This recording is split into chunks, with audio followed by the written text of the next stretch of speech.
Allô, moi c'est Judith, je suis orthophoniste et formatrice et je travaille avec les gens qui bégayent depuis plus de 15 ans maintenant. Et moi, c'est Geneviève, je suis orthophoniste, je fais un doctorat sur le bégaiement et je suis une adulte qui bégaye. Vous écoutez Je suis un podcast, un espace pour parler du bégaiement sous toutes ses formes, sans tabou et dans le plaisir. Oui, dans l'épisode, on va parler aujourd'hui de la GISB, la Journée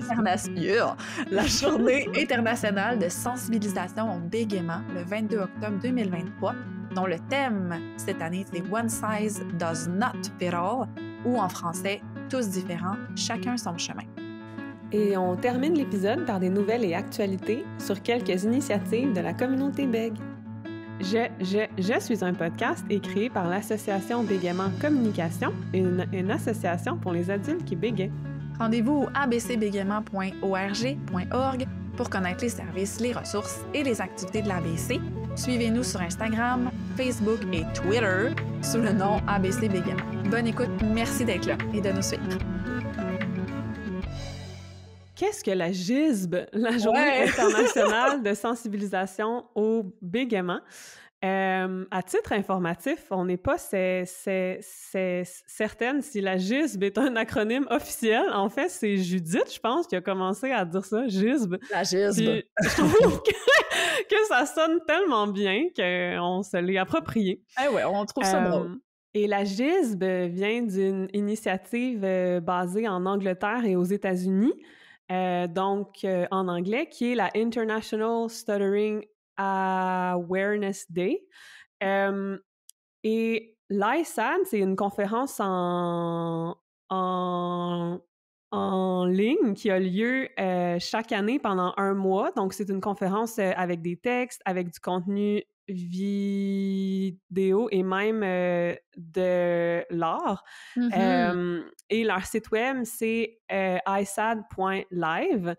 Et c'est une initiative qui est privée. Donc, c'est un groupe de gens qui bégayent, qui se sont mis ensemble pour faire cette vitrine sur le bégaiement sur le web.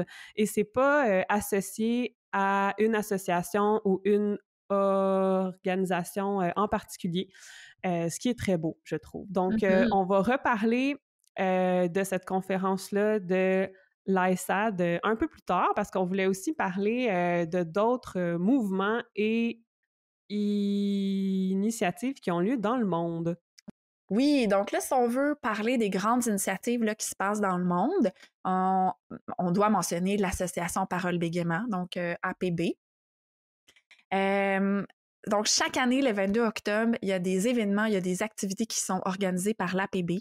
Et cette année, il y a les délégués de chaque ville en France, les principales villes en France et de Suisse, qui vont intervenir dans les médias, entre autres, et faire des activités d'information sur les dernières avancées thérapeutiques. Donc, et le thème, comme on vous a dit dans notre introduction, ça a été traduit, donc tous différents, chacun son chemin, donc qui est le thème de l'APB, qui est la traduction de One Size Does Not Fit All. Donc, on va mettre les informations dans les références pour ceux et celles qui sont intéressés à aller voir plus en détail ce qui se passe du côté de l'APB en Europe.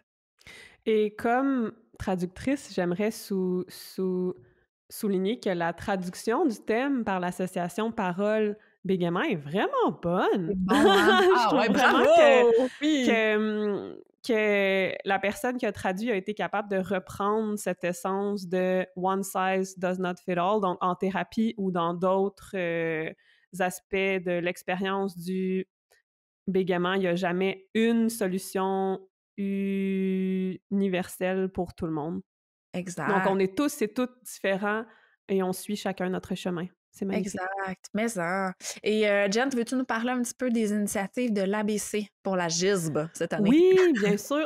Donc, le thème de l'Association Bégaiement Communication ABC qui produit ce podcast, cette année, pour la GISB, c'est s'exprimer à son rythme, qui est le thème aussi de la journée rencontre annuelle de l'ABC, dont je vais parler dans quelques instants. Mais avant, je voulais dire quelques mots sur qu'est-ce que ça veut dire dans le contexte du bégaiement de s'exprimer à son rythme.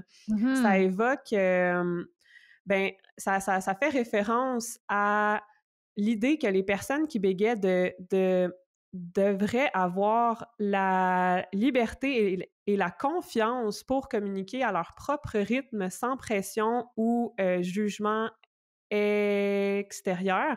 Et ça implique plusieurs choses. Donc, la liberté de parler. Donc, quand on bégaie, on devrait se sentir libre de s'exprimer sans craindre d'être interrompu ou jugé en fonction de notre Mmh. fluidité. Donc, il s'agit de créer un environnement où chacune a la possibilité de s'exprimer avec son bégaiement. Ça Mmh. implique aussi une acceptation de la diversité de la communication, donc de reconnaître que la communication, que la parole, c'est divers, donc qu'il n'y a pas de normes uniques qui s'appliquent à tout le monde. Et ça reprend le thème du one size fits all, donc il n'y a pas de normes uniques qui s'appliquent à tout le monde Ah ouais, one size does not pour fit la all. parole. Ah oui, est-ce que j'ai dit one... Attends, One size j'ai dit quoi? Ah! does fit all. Non, c'est le contraire, mon Dieu. Ouais, does not fit all.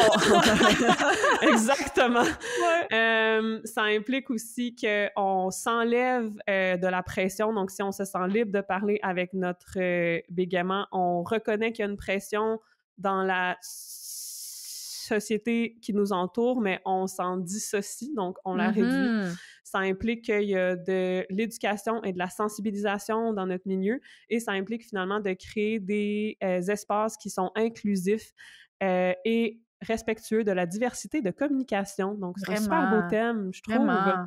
Puis je veux juste faire une petite parenthèse par rapport à ça parce que c'est drôle, hier, je parlais avec une personne que je suis en clinique par rapport à ça. Puis on discutait de ce que Sam Simpson a dit au lancement à l'Université de Montréal là, en septembre, il y a quelques semaines, le lancement du livre Bégaiement entre fierté et préjugés. Oui, Sam dont on Simpson, qui est une parlera aussi orthophoniste, un oui, peu on plus va en tard. parler tantôt. Sam Simpson, qui est une orthophoniste incroyable, qui est un Mm-hmm. modèle absolu, là, vraiment, d'orthophoniste, qui est une des éditrices de ce livre. Et elle était présente en ligne avec les gens lors du lancement de la version française de Bégaiement entre fierté et préjugés. Et ce qu'elle disait, tu sais, il y avait un mariage et à l'entrée du mariage, il y avait un message qui disait « Ce mariage inclut du bégaiement. Il va y avoir du bégaiement dans la parole, les blocages, prolongements, répétition de parties de mots. Attendez-vous à en entendre, à en voir Mm-hmm. et bon mariage, tu sais. C'est Donc tellement ça, beau. oui, tu sais, puis aussi, elle parlait d'une autre situation que la personne au travail, justement, trouvait que l'environnement de travail était un peu malsain dans le sens que tout le monde parlait vite, tout le monde se coupait la parole, c'était valorisé. Et à un certain moment donné, la personne qui bégayait a mis un point à l'ordre du jour d'équipe pour nommer là, pour moi, ça fonctionne pas. On se coupe toute la parole, tout le monde va vite, c'est pas agréable. Et pourquoi ne pas prendre des règles de communication qui sont plus saines? Donc, laisser parler Mm-hmm. les gens. On peut-tu ralentir, s'il vous plaît? T'sais? Et ça a aidé dans son milieu de travail parce qu'après, les gens avaient un rythme de communication qui était plus simple, plus lent, plus adéquat et tout le monde avait son espace pour parler. Donc, tu sais, ça vient vraiment à ça, là. Ce message qu'on veut envoyer, c'est calmons-nous le pompon, là. Quand il y a Mm-hmm. du bégaiement, là, on écoute l'autre et c'est ça. Et tout est Ouais. super, tu sais, donc ralentissons. Et même on va mieux comprendre ce qui est dit, on va être plus content de notre communication parce qu'on laisse le temps à l'autre de s'exprimer. Ouais. C'est bon pour tous. Tu sais, se couper la Mm-hmm. parole, là, c'est jamais bon dans la vie, moi, je trouve. C'est jamais le Ouais. fun. Fait que, tu sais, voilà. Sam Simpson parle souvent du pouvoir transformateur et générateur du bégaiement, mais en anglais, c'est Generative Power of Stammering, donc générateur. Mais là, c'est une Mm. traduction sur le champ. Fait que Ouais. Puis cet exemple-là est parlant, je trouve, parce que le bégaiement génère quelque chose de mieux, de plus riche Mhm. dans notre communication. C'est Ouais. magnifique. Donc, tu sais, c'est ça, c'est ça que je disais à la personne que j'avais en clinique. Je lui nommais ces exemples-là.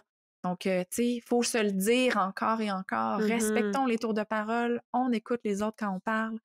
C'est vraiment sain. Je trouve que c'est une Ouais. communication beaucoup plus saine. Et comme personne qui bégaye, on se donne le droit de prendre plus de temps que ce qui est attendu. Mhm.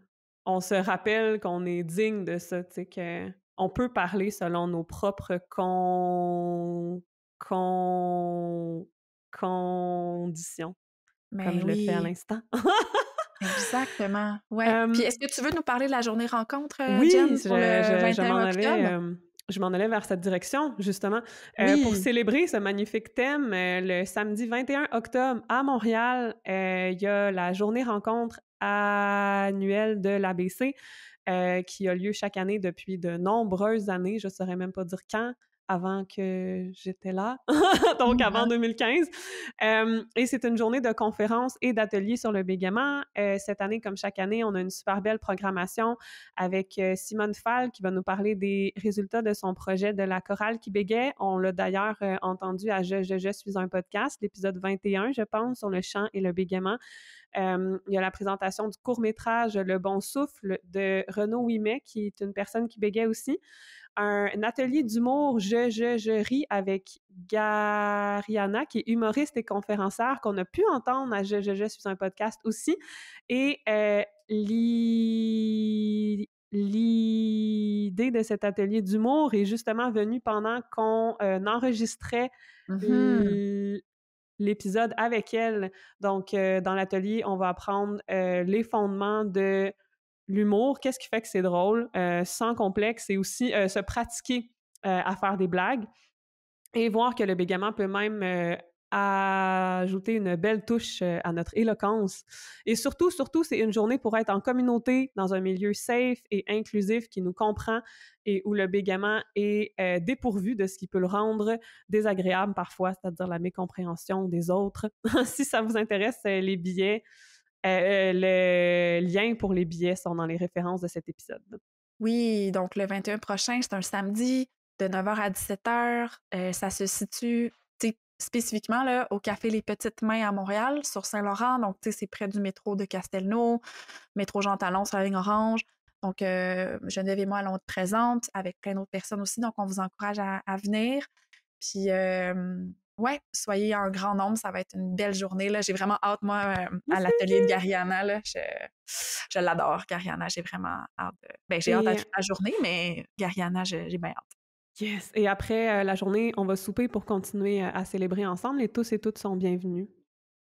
Oui. Donc, on va maintenant entrer, comme on le disait plus tôt, dans notre exploration de la vitrine de l'ISAD. Donc, Mhm. comme je vous disais, l'ISAD est une conférence en ligne avec beaucoup de contenu sur le bégaiement et du contenu par des grands noms de la communauté. Ben, en fait, par plein de gens Ouais, de la communauté. ouais, ouais, c'est très varié. C'est ça qui est le Ouais, fun. c'est ça. Ouais, il y a des gens qui C'est bégayent, qui ont pas des c'est ça, initiatives. ouais.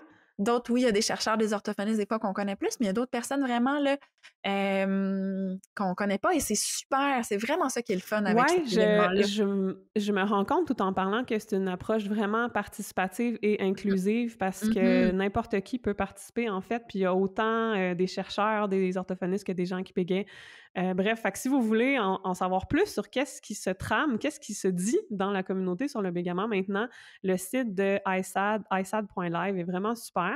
Donc, Vraiment. ce qu'on a décidé de faire, c'est que Judith et moi, on a choisi un texte qui nous parlait plus, ou particulièrement, puis on va le résumer pour vous donner un aperçu du contenu.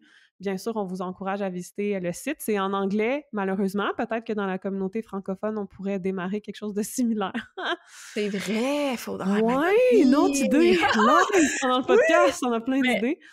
c'est vrai, mais quand même, c'est le fun parce que c'est varié. Comme tu le disais, il y a des poèmes, il y a des vidéos qu'on peut écouter, il y a des textes qu'on peut lire, il y a un peu d'art aussi. C'est très varié, c'est le fun comme événement. Puis c'est gratuit, c'est Mhm. disponible tout le mois d'octobre, donc ça vaut la peine. Ouais, donc Judith, est-ce que tu aimerais commencer avec le texte qui t'a plus particulièrement parlé? Oui, donc moi, c'est ça s'appelle The Dangers of a One Size Fits All Mentality de James Hayden. Donc, euh, les dangers, justement, d'avoir cette mentalité-là, entre autres en orthophonie ou dans le domaine en général, en bégaiement, d'avoir une recette. pour les gens qui bégayent, tu sais. Donc, James, dans le texte, James est un adulte qui bégaye. Il s'implique à différents niveaux là, dans la communauté. Et il vient de la Nouvelle-Orléans. Et ce qu'il dit, c'est que, puis ça, on en a déjà parlé dans le podcast, parce que toi-même, Jen, dans ton histoire, tu avais un peu ça, tu sais, que tu as consulté quand tu étais plus jeune, puis le message dans les années 90, les années 2000, c'était fix the problem, tu sais, réparer le bégaiement. C'est un problème, il faut l'enlever, on a des stratégies de fluidité, pratique-les, puis il n'y en aura plus de bégaiement, tu sais. Mais là, il disait, oui, mais je pratique, puis il y en a encore. Fait que c'est encore ça, puis tu sais, il explique bien, là, que tu sais, même qu'il parlait d'un club, des 5 étapes de fluidité, là, tu sais, il faut faire ça, là, puis après ça, il n'y aura plus de bégaiement. Ce qu'on sait qui n'est pas l'approche qui est, ben, la bonne ou je sais pas comment dire ça, qui fonctionne, mais il n'y a pas de... Ça met beaucoup de pression sur la personne pour dire, j'utilise ça, puis là, il faut plus que je bégaye, tu sais. Ouais. Ce qui me venait en tête, c'est que c'est oppressif comme approche. Puis, ben, de par sa vision, mais surtout qu'on présente pas d'autres options. C'est ça. Mais oui, Et parce le que one c'est ça. size does not fit all, c'est ça, c'est présenter une seule option à la personne, c'est oppressif Ouais, one d'une size fits certaine all. façon. One size fits all. Est-ce que j'ai encore dit ça? Oh my god! Non. Pourquoi ça? Mais en fait, le one size fits all, c'est de dire que c'est la fluidité, c'est ça qu'on fait, c'est des stratégies. C'est tiré du façonnement de fluidité, puis c'est ça qu'on fait. Puis là, mais en fait, ce qu'il explique dans son texte, c'est qu'avec le temps, il a consulté quand il était plus vieux, et là, il a vu qu'il y avait plusieurs options, de revoir le succès de thérapie aussi, tu sais. C'est pas nécessairement la fluidité qui est le succès, c'est de parler spontanément, de dire ce que tu as envie, d'entendre d'autres gens qui bégayent, d'entendre d'autres témoignages, de rencontrer, de faire partie d'une communauté. Donc, c'est ça. Puis moi, le message clé là, que je voulais nommer par rapport à ce texte-là aujourd'hui, c'est un rappel pour les orthophonistes. Et pour les clients aussi, pour les clientes, là, les gens qui bégayent, qui ont consulté ou qui aimeraient consulter en orthophonie, attention, si l'orthophoniste vous dit « Ah, vous êtes adulte, donc on fait du camper down », ben, ça existe encore, ce genre de message-là. Attention, red flag, ce n'est pas ça. Ça ne fonctionne pas chez l'adulte, même chez l'enfant. Chez l'enfant, ça va être « Ah, votre enfant est d'âge préscolaire, on va faire du litcom ». No, no, no, no, no. Il y a d'autres... En fait, c'est pas à nous de choisir en orthophonie l'approche. C'est moi, de ce que je crois profondément, ce qui est en lien aussi avec ce qu'on sait de l'evidence-based practice, donc une pratique fondée sur les données probantes, c'est de proposer les approches qui sont connues, qu'on connaît, qui existent, et la personne, en fonction de ses besoins, en fonction de son type de personnalité, en fonction de sa dynamique familiale ou en fonction de où elle est rendue dans sa vie, c'est elle qui peut dire « Ah, ben cette approche-là me conviendrait mieux ». Donc, tu sais, en adulte, on pourrait penser à la modification du bégaiement, le camper down, il y a la treb, il y a des approches plus tirées d'éducation psychologique. Donc, c'est ça, les choix. Chez l'enfant, c'est la même chose. Le Litcom, le Restart, le Pale-In, PCI, du monitoring, entre autres. Donc, c'est ça. Ce que je veux dire, c'est quand vous allez en clinique et qu'il y a une seule option de thérapie, attention. Parce que, puis en même temps, je veux pas non plus dire, parce que je sais que j'ai des collègues en orthophonie qui savent pas les autres approches, ils les connaissent pas. Ils ont été C'est formés ça, en ouais. Litcom, par exemple, ou en Camperdown. Donc là, c'est aussi un travail à faire du côté des orthophonistes, d'aller chercher des formations professionnelles en bégaiement, la formation continue. Et pour terminer, pour les orthophonistes, il y a des formations vraiment, vraiment géniales qui sont organisées par moi et Sophie Gagnon. Donc, on s'occupe de la communauté de pratique en fluidité au Québec. En fluidité, on parle de bégaiement, bredouillement et autres différences sur le plan de la fluidité. Il y a des formations en novembre cette année, novembre 2023, sur le 2G2A donné par Marine Pandelio. En janvier 2024, on a Marianne Baye-Barrel qui va venir faire une formation sur la TREB, donc la thérapie de réduction de l'évitement du bégaiement. Et en avril-mai 2024, on a Juliette Dechassé, qui est extraordinaire, mais toutes les orthos que je viens de nommer sont extraordinaires, mais Juliette, elle va faire une formation sur l'acte, la thérapie d'acceptation et d'engagement avec les gens qui bégayent. Donc, on peut mettre dans les références un lien pour les Mhm. orthophonistes pour aller chercher ces informations-là, mais profiter de ce genre de formation en français pour aller ouvrir les horizons face à, face à l'intervention avec les gens qui bégayent. Voilà, c'était mon message. Ouais, je pense aussi qu'il y a la tendance des orthophonistes à proposer une solution toute faite, si on veut, et systémique, c'est-à-dire que le système dans lequel on est formé pour être orthophoniste nous emmène à faire ça Mhm. et nous encourage à faire ça. Donc, c'est important de se rappeler que c'est pas ben, en grande partie, c'est pas notre faute, tu sais, c'est pas on n'est Mhm. pas des mauvaises orthophonistes ou mauvais orthophonistes si notre pratique a été surtout ça jusqu'à maintenant, tu sais. C'est comme beaucoup de problèmes dans notre société, c'est systémique, donc Mhm. c'est important, de se le rappeler, je trouve, parce que c'est facile de tomber dans la culpabilité. Justement, ça fait un bon lien avec le texte dont je voulais parler. Oui.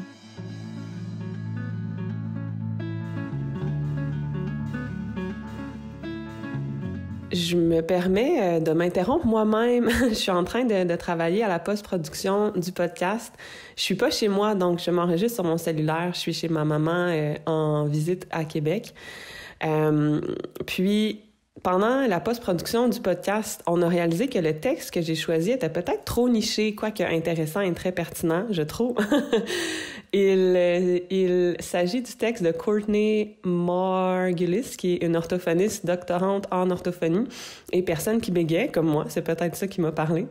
Et son texte a pour titre Unraveling the Complexity of Silent Blocks Beyond Core and Secondary Behaviors.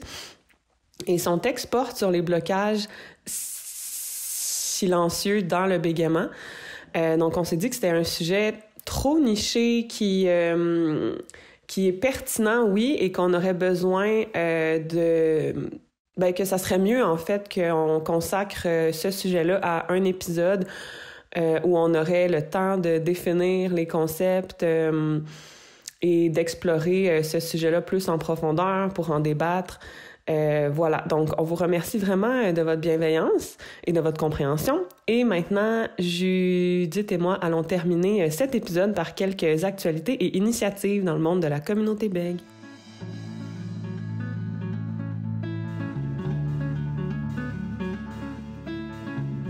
Ah oui, tu voulais-tu terminer avec la traduction du livre Bégaiement entre fierté et préjugés?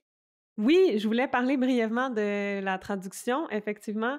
C'est une traduction qui a été réalisée par l'ABC du livre Stammering Pride and Prejudice, Difference Not Defect, a, qui a originalement été publié en 2019. Et à sa publication en anglais, ça a eu un gros impact sur la communauté, sur les Ouais, orthophonistes, sur les personnes qui bégaient. vraiment. Et c'est pourquoi c'était important pour l'ABC de financer, de participer à ce projet. Et l'équipe de traduction en français était composée de moi-même, parce que j'ai une formation Oui! comme traductrice, puis je fais des recherches sur le bégaiement. C'est quand même une traduction spécialisée, tu sais, il faut bien connaître le domaine pour Ouais, le t'es full rendre en hot, c'est pour français. ça. T'es full hot. Je suis full C'est pour hot, ça. merci. Ouais, c'est pour ça. Et Laurence Vinet, traductrice, ainsi que 3 stagiaires du département de littérature et de traduction de l'Université Laval à Québec, et Audrey Bigra, présidente de l'ABC, de l'Association Bégaiement Communication, qui a fait une relecture finale. Donc, c'est un processus qui était collaboratif. Comme le livre, en fait, il est composé de 22 chapitres écrits par des personnes qui bégaient, des chercheurs, des orthophonistes, des parents d'enfants qui bégaient. Donc, c'est un livre avec de nombreuses perspectives diverses sur le bégaiement et ancré dans le modèle social du handicap. Donc, dans une perspective sur le bégaiement qui se sort des normes sur la parole et Normative, là. Tu sais, comment on oui, devrait bien parler, c'est ça. Donc, on voit ouais, le c'est ça. bégaiement sous un angle beaucoup plus large et ça correspond tout à fait avec le thème aussi, là, cette année de la ISAD ou de la GISB. Oui, et la fierté du bégaiement, parce que le livre s'appelle Bégaiement entre fierté et préjugés, en anglais Stammering Pride and Prejudice. C'est un thème qui prend de plus en plus de place dans la communauté. Je suis allée récemment, le 15 septembre dernier, à Londres, à un événement qui s'appelle Stammering Pride Against Prejudice, il y avait plusieurs personnes impliquées dans la création du livre Stammering Pride and Prejudice qui était présent. Et je voulais rapidement terminer cet épisode sur justement le thème de la fierté et des arts liés au bégaiement. À cet Oui. événement, il y avait un panel sur les arts bègues, donc en anglais sur les disfluent arts, ou plutôt sur les arts dysfluides ou de la disfluence. Bref, tellement cool! Et dans ce panel, il y avait 4 artistes. Donc, il y avait Paul Aston, qui est un peintre qui bégait et qui fait des portraits de gens pendant qu'ils bégaient, donc dans un moment de bégaiement. Et c'est vraiment magnifique. Ah On va oui, mettre c'est hot. les liens Ouais. vers son site web et ses œuvres dans les références. Et j'ai rencontré Paul et il va me peindre. C'était vraiment Oui, cool comme j'ai rencontre et hâte de comme voir ça. processus. Ouais. Il a pris des photos de moi pendant que je bégayais pour me peindre, puis on a parlé de ma relation avec le bégaiement. C'était tellement riche, tellement chouette. Ouais, mais de Puis le voir comme tellement... ça, tu sais, quand t'es Ouais, revenu, tu disais de le voir avec l'angle artistique, c'est ouais. intéressant, tu sais. C'était spirituel pour moi comme expérience, comme il y a quelque chose qui a changé en moi qui est Mmh. irrationnel, mais ça a comme guéri quelque chose même. Le pouvoir de l'art est vraiment très fort. Mmh. Dans ce panel, il y avait aussi Connor Foran, qui est un graphiste québécois qui a créé la revue Disfluent. Et par son travail graphique, il représente visuellement la forme du bégaiement et c'est aussi magnifique. Donc, je vais mettre le lien vers son art dans les références. Il y avait Jérôme Ellis, donc Oui, Jérôme avec 5 J au début, c'est mmh, comme ça qu'il écrit son ouais. nom, qui est un musicien qui bégait. Et sa musique est inspirée du jazz et il parle aussi dans sa musique, il parle du bégaiement. C'est une personne noire aussi. Il parle de l'histoire et de l'oppression des communautés racisées en lien avec son propre bégaiement aussi. Et dans Mmh. sa musique, on peut, par exemple, entendre, il a ajouté dans une de ses chansons un extrait de lui qui fait un appel téléphonique et qui annonce son bégaiement. Et avec la musique, c'est tellement puissant et intéressant. Je vais Mmh. mettre un lien vers ça aussi.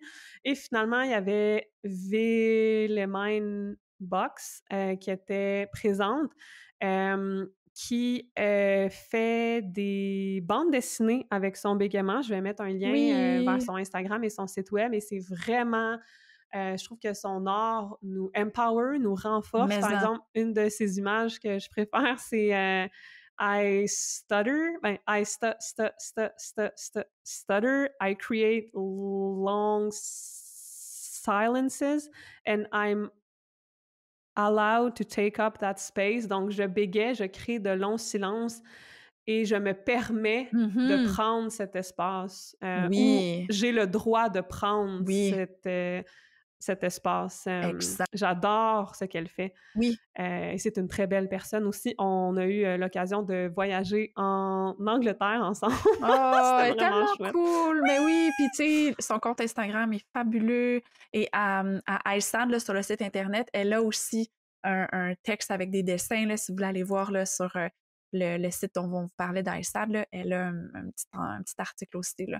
Mais c'est vraiment, très, très inspirant, puis ça fait du bien, c'est ça, de voir le Mhm. bégaiement sous forme de BD, un peu comme Daniele Rossi, tu sais, qui fait, Oui. Stuttering is cool, bégayer, c'est cool, mais ouais, c'est vraiment super. Son travail est vraiment, vraiment magnifique.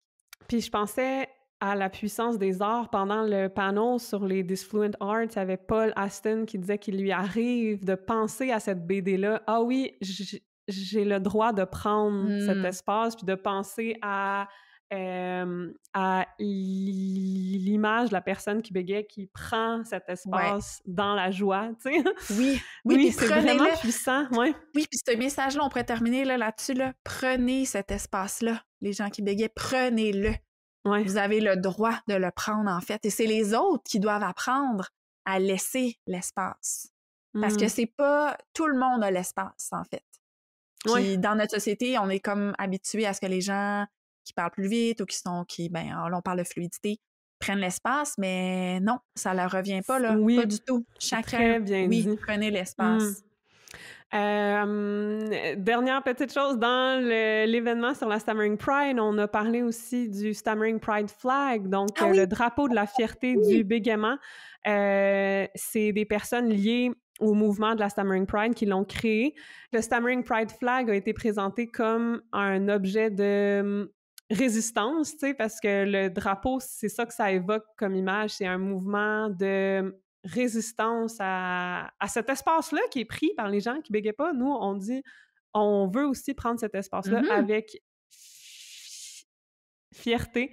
Et le drapeau, c'est ce qu'il nous rappelle. Et on a demandé à Jean-Sébastien Bérubé, auteur de bande dessinée et personne qui bégait, il a découvert il y a quelques mois ou quelques années le drapeau de la fierté bègue et pour lui, ça a été une expérience très riche. Donc, on vous laisse sur un extrait de Jean-Sébastien qui nous décrit sa relation au drapeau de la fierté bègue.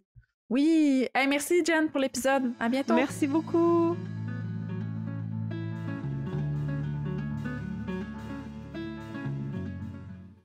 Bonjour, je m'appelle Jean-Sébastien et je suis une personne qui bégaye. Alors moi, le drapeau de la fierté du bégaiement, je l'ai découvert complètement par hasard en faisant des recherches sur Internet sur le mouvement de la fierté du bégaiement parce que j'essayais de comprendre c'est quoi ce mouvement-là, qu'est-ce que les gens qui font partie de ce mouvement-là ont à dire. Étant donné que moi, j'ai eu honte de mon bégaiement toute ma vie, j'ai essayé de le cacher, j'ai suivi toutes sortes de thérapies pour essayer d'arrêter de bégayer pendant de nombreuses années. Puis là, j'ai entrepris un long processus d'acceptation de mon bégaiement. Quand j'ai découvert le drapeau qui venait juste de sortir à ce moment-là, j'ai été vraiment surpris, je ne m'attendais pas à ça.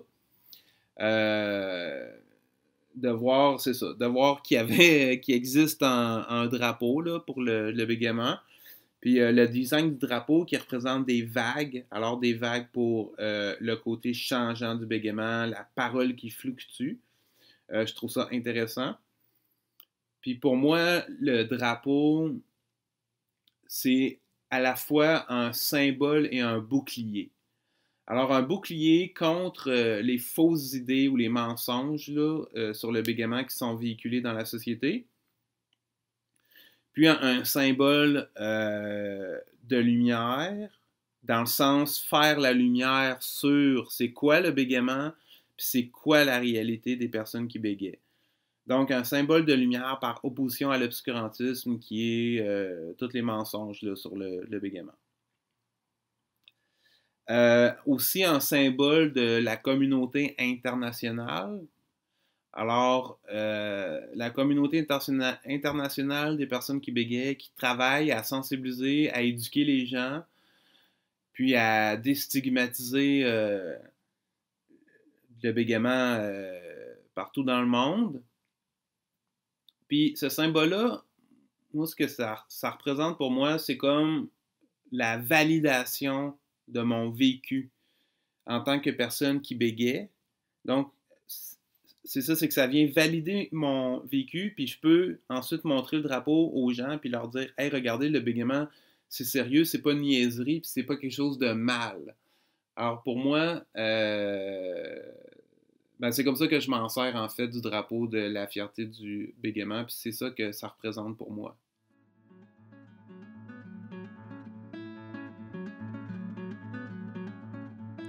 Mais merci à tous et à toutes d'avoir écouté cet épisode de Je suis un podcast qui est créé par l'association Bégaiement Communication, une association pour les adultes qui bégaient.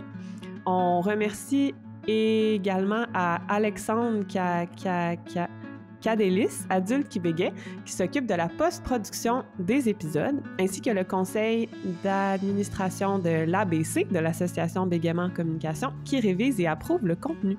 Si vous aimez Je suis un podcast, soutenez le projet en vous abonnant au podcast sur Spotify, Apple Podcasts, YouTube ou n'importe où vous l'écoutez. À la prochaine!